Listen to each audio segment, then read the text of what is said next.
नमस्कार, खबर हिमाचल प्रदेश देख रहे हैं आप और मैं हूं आपके साथ ज्योति। हिमाचल प्रदेश की सुखविंदर सिंह सुक्खू सरकार का कैबिनेट विस्तार हुआ है। आपको बता दें कि राजभवन में इसकी तैयारियां भी हो चुकी हैं। शपथ ग्रहण समारोह राजभवन में आयोजित हुआ। वहीं कैबिनेट विस्तार से पहले मुख्यमंत्री अपने मंत्रियों को इसकी जानकारी औपचारिक तौर पर उन्होंने दी।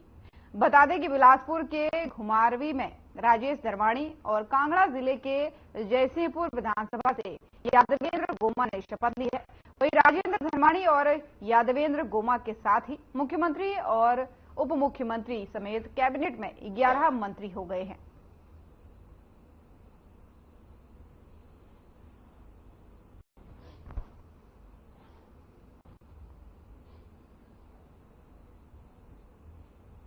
और वहीं हिमाचल प्रदेश में सुक्खू सरकार ने 1 साल का कार्यकाल अपना पूरा कर लिया है।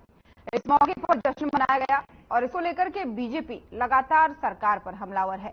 वहीं पूर्व बीजेपी सरकार में मंत्री रहे विक्रम ठाकुर ने एक तरफ तो सुक्खू सरकार को पूरी तरह से सफल बताया है, तो वहीं दूसरी ओर एकता पर सवाल खड़ा कर दिया। उन्होंने कहा कि हिमाचल प्रदेश में कांग्रेस की जल्दी ही जो सरकार है वो बिखरने वाली है। आगे उन्होंने कहा कि प्रियंका गांधी हिमाचल में होने के बावजूद भी प्रदेश सरकार के 1 साल के कार्यक्रम में शामिल नहीं हुई है। केंद्रीय नेताओं का सरकार के 1 साल के कार्यक्रम में शामिल न होना सरकार की विफलता का संकेत है। साथ ही उन्होंने कहा कि कांग्रेस की हालत पतली है और ये जल्द ही टूट सकती है और बिखरने वाली है। साथ ही उन्होंने कहा कि आने वाले लोकसभा चुनाव में प्रधानमंत्री नरेंद्र मोदी की आंधी चलेगी और चारों सीटें हिमाचल में बीजेपी जीत कर आएगी।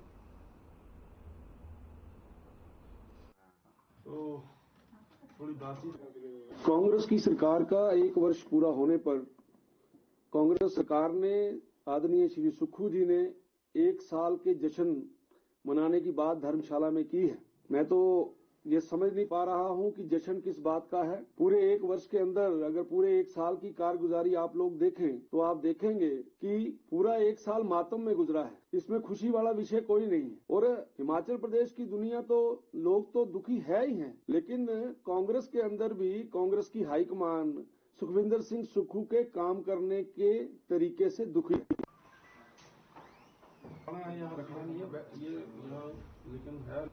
शिमला में सीटू ने सुक्खू सरकार के खिलाफ मोर्चा खोलते हुए सरकार को मजदूर विरोधी करार दिया है। सीटू ने आरोप लगाया है कि सुक्खू सरकार ने सत्ता में आते ही मजदूरों की तरफ ध्यान देना बंद कर दिया है। साथ ही मजदूरों के हितों को खत्म करने का सुक्खू सरकार काम कर रही है और श्रमिक कल्याण बोर्ड के तहत मनरेगा मजदूरों को मिलने वाले लाभों को सरकार ने बंद कर दिया है। ऐसे में सरकार 1 साल का जश्न मना रही है और खुद को जनता का हितैषी बता रही है। सीटू ने शिमला डीसी कार्यालय के बाहर प्रदर्शन कर मनरेगा मजदूरों को श्रमिक कल्याण बोर्ड के दायरे से बाहर निकालने पर आदेशों की कॉपी को जलाया और बजट सत्र के दौरान विधानसभा घेराव की चेतावनी दी है।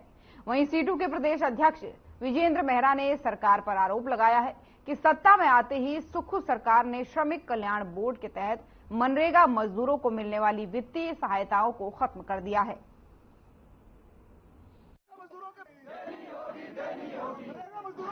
आज पूरे हिमाचल प्रदेश के अंदर जितने भी मजदूर संगठन हैं, सीटू है, इंटक है, बीएमएस है, एटक है और अन्य जितने भी संगठन हैं, कामगार संगठन, उनकी ओर से आज पूरे प्रदेश के अंदर, क्योंकि आपको मालूम है पिछले कल ही 1 साल पूरा किया है सरकार ने, 1 साल का कार्यकाल। जब 1 साल पहले ये सरकार सत्ता में आई थी, अगले दिन ही जो निर्णय हुआ था वो जन विरोधी निर्णय हुआ था। सुबह ही एक नोटिफिकेशन अगले दिन ही सरकार ने निकाल दी थी 2022 में। वो ये थी कि जो श्रमिक कल्याण बोर्ड, जो देश में 1996 में कानून बना था बीओसीडब्ल्यू का, और उसके बाद हिमाचल हाई कोर्ट ने उसके संदर्भ में जो निर्णय दिया था, एक श्रमिक कल्याण बोर्ड हिमाचल के अंदर बना था। उस कानून के तहत जो ये सारे मजदूर हैं, इनको इनके बच्चों के लिए स्कॉलरशिप का प्रावधान है, इनकी बीमारी के लिए जो 50,000 रुपए से लेकर 5 लाख रुपए तक का प्रावधान है। अगर किसी की मृत्यु हो जाए तो 2 लाख से 4 लाख रुपए तक का प्रावधान है। पिछले साल सरकार ने सत्ता में आते ही पहला निर्णय जो लिया, ये निर्णय लिया कि इस बेनिफिट को रोक दिया गया। 1 पूरा साल हो गया जो मजदूर संगठन इस बात को लेकर लड़ रहे हैं। और वहीं मंडी में सर्व देवता सेवा समिति की खंड स्तरीय बैठक चली और वहीं बाली चौक के शिवपाल शर्मा अध्यक्ष सर्वदेवता सेवा समिति की अध्यक्षता में इस बैठक का आयोजन किया गया। वहीं बैठक में पंजीकृत और गैर पंजीकृत लगभग 400 कारदारों ने भाग लिया। बता दें कि बैठक में समस्त कारदारों ने मुख्यमंत्री और उपायुक्त मंडी का देवताओं को 10 बिस्वा भूमि देने पर आभार प्रकट किया है। वहीं अध्यक्ष शिवपाल शर्मा ने कारदारों को सुझाव दिए कि देव समाज में छोटी मोटी आपस में जो झगड़े इत्यादि होते हैं उनको समितियां अपने स्तर पर ही सुलझाने की कोशिश करें।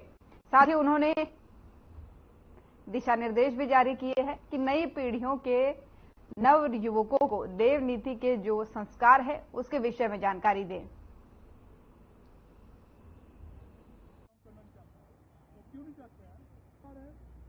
आज हमारी अंतिम बैठक बाली चौकी रेस्ट हाउस में हुई। इससे पहले मैंने खंड स्तर पर सारे मीटिंग कर ली, जैसे सदर में, बल में, धर्मसिरे में, अंडो में, लौट में। आज अंतिम मीटिंग थी यहाँ। इसमें जो माननीय मुख्यमंत्री द्वारा घोषणा की आधा बीघा भूमि देने की और माननीय प्रगति जिला मंडी ने जो SOP जारी किया इसके बारे में पहले मैं इनका धन्यवाद करता हूँ। दूसरी बात, SOP के बारे में सभी कारदारों को बता दिया गया है कि कैसे आपने ऐसे इसको कंप्लीट करना है और कैसे इसकी फॉर्मेलिटी पूरी करनी है। बिलासपुर में हिमाचल प्रदेश का पहला राज्य स्तरीय सोशल मीडिया मीट 2023 का आयोजन किया गया। वहीं बता दें कि भाषा और संस्कृति विभाग की तरफ से बनाए गए ऑडिटोरियम हॉल में आयोजित इस सोशल मीडिया मीट में बॉलीवुड फिल्म अभिनेत्री कंगना रनौत बतौर मुख्य अतिथि पहुंची। तो साथ ही RSS के अखिल भारतीय प्रचार प्रमुख सुनील अंबेडकर और प्रांत कार्यवाहक किस्मत कुमार विशेष रूप से उपस्थित रहे। वहीं सोशल मीडिया मीट आयोजन का मुख्य उद्देश्य राष्ट्र हित में सनातन धर्म का प्रचार प्रसार और देश की कई संस्कृतियों को सोशल मीडिया के जरिए देश के कोने कोने तक पहुंचाना था, ताकि सोशल मीडिया में फैल रही नकारात्मक सोचों से परे सकारात्मक सोच को बढ़ावा दिया जा सके।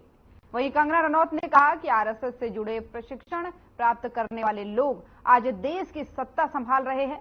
वहीं RSS के अखिल भारतीय प्रचार प्रमुख सुनील अंबेडकर ने कहा कि सोशल मीडिया मीट का प्रमुख उद्देश्य है कि आज की युवा पीढ़ी में सोशल मीडिया का क्रेज ज्यादा देखने को मिल रहा है। ऐसे में राष्ट्र निर्माण और धार्मिक गतिविधियों से लोगों को जोड़कर सकारात्मक विचार के साथ देश को आगे बढ़ाने का काम करना है। ये सबसे ज्यादा आवश्यकता है कि पूरा समाज अपना राष्ट्र, अपने भारत का गौरव, अपने धर्म संस्कृति के बारे में लोगों को जानकारी हो और जिससे अपने राष्ट्र और धर्म के बारे में गौरव बढ़े। ऐसी बात समाज में अब हर प्रकार के लोगों को पहुंचाने का काम करना चाहिए। और इस दृष्टि से सोशल मीडिया के जो पूरे हिमाचल के इन्फ्लुएंसर्स हैं, जो लोग लगातार बहुत अच्छा काम कर रहे हैं, वो सारे लोग एक आकर ये काम को और अच्छा कैसे कर सकते हैं, इसके बारे में आज बात हो रही है। उसी के बारे में चर्चा पूरे दिन भर होगी। विश्व संवाद केंद्र के द्वारा ये आयोजन हो रहा है और बहुत सारे लोग आए हैं और आशा है कि ये कार्य आगे बढ़ेगा। सनातन में तो हमें वही दिखाता है ना, रावण तो हमारे मन में है और राम जो है वो भी हमारे मन में है। तो कहते क्या है कि रावण राम से 10 गुना शक्तिशाली थे, यही कहता है ना, रामायण भी यही कहता है, बहुत शक्तिशाली थे। तो हमारे अंदर का जो रावण है वो बहुत शक्तिशाली है, लेकिन जो राम है, जो उनकी सेना है ना, उसमें एक गहरी का भी कितना महत्व है वो देखिए। तो चाहे हम लोग किसी भी, चाहे कितना भी काम करें, आज आपने ये आवाज उठाई, चाहे आपने देखी नहीं देखी, अगर देखने के बाद आपको बुरा भी फील हुआ कि यार मैंने ना इस कीचड़ में जाना ही नहीं था, वो भी आपके अंदर के श्री राम। और हिमाचल प्रदेश में फिर से मौसम करवट लेने वाला है। प्रदेश में 12 दिसंबर को एक पश्चिमी विक्षोभ सक्रिय होने जा रहा है, जिसके चलते जिला चंबा, लाहौल स्पीति, कुल्लू, मंडी और शिमला के ऊंचाई वाले क्षेत्रों में कुछ हिस्सों में बारिश और बर्फबारी होने की संभावना है। वहीं सोमवार को प्रदेश के अधिकांश क्षेत्रों में धूप खिली हुई है, लेकिन ठंडी हवाओं से मौसम काफी ठंडा हो गया है और तापमान में भी काफी गिरावट आई है। वहीं मौसम विभाग ने ऊंचाई वाले क्षेत्रों में बर्फबारी की आशंका जताई है। और वहीं मौसम वैज्ञानिक संदीप शर्मा ने कहा है कि 12 दिसंबर को पश्चिमी विक्षोभ हिमाचल प्रदेश में सक्रिय होने जा रहा है। आगे उन्होंने कहा कि प्रदेश में अभी न्यूनतम और अधिकतम तापमान सामान्य चले हुए हैं। न्यूनतम तापमान -5.8 डिग्री सेल्सियस दर्ज किया गया है। वहीं मनाली और कल्पा के तापमान भी माइनस में चल रहे हैं। शिमला का न्यूनतम तापमान 5.4 डिग्री सेल्सियस दर्ज किया गया है। पिछले 24 घंटे की बात करें तो प्रदेश में मौसम मुख्यतः साफ रहा है। तापमानों की बात करें तो मैक्सिमम टेम्परेचर और जो मिनिमम टेम्परेचर है पूरे प्रदेश में सामान्य ही चल रहे हैं। जो न्यूनतम तापमान है वो सुमदो में रिकॉर्ड किया गया था -5.1। वहीं अगर मनाली कल्पा यहाँ पर भी जो तापमान है वो 0 से कम रिकॉर्ड किए गए। शिमला की बात करें तो शिमला का न्यूनतम तापमान 5.4 डिग्री सेल्सियस रिकॉर्ड किया गया था। आगामी 5-6 दिनों की बात करें, देखिए आज तो प्रदेश में मुख्यतः मौसम साफ ही रहेगा। फिर कल 12 तारीख को एक फीवर WD प्रदेश को इफेक्ट करेगा और इसके चलते जो केवल डिस्ट्रिक्ट हमारे जैसे चंबा, लाहौल स्पीति, किन्नौर, कांगड़ा है, कुल्लू है, मंडी है और शिमला के जो हाई रीचेज हैं वहाँ पे 1-2 स्थानों में रेनफॉल होने की संभावना है। साथ ही जो हाई रीचेज हैं हमारे डिस्ट्रिक्ट चंबा, लाहौल स्पीति, कुल्लू और शिमला के, यहाँ पे हल्की बर्फबारी होने की संभावना। खबर हिमाचल प्रदेश देख रहे थे आप। हिमाचल की खबरों में फिलहाल इतना ही। नमस्कार।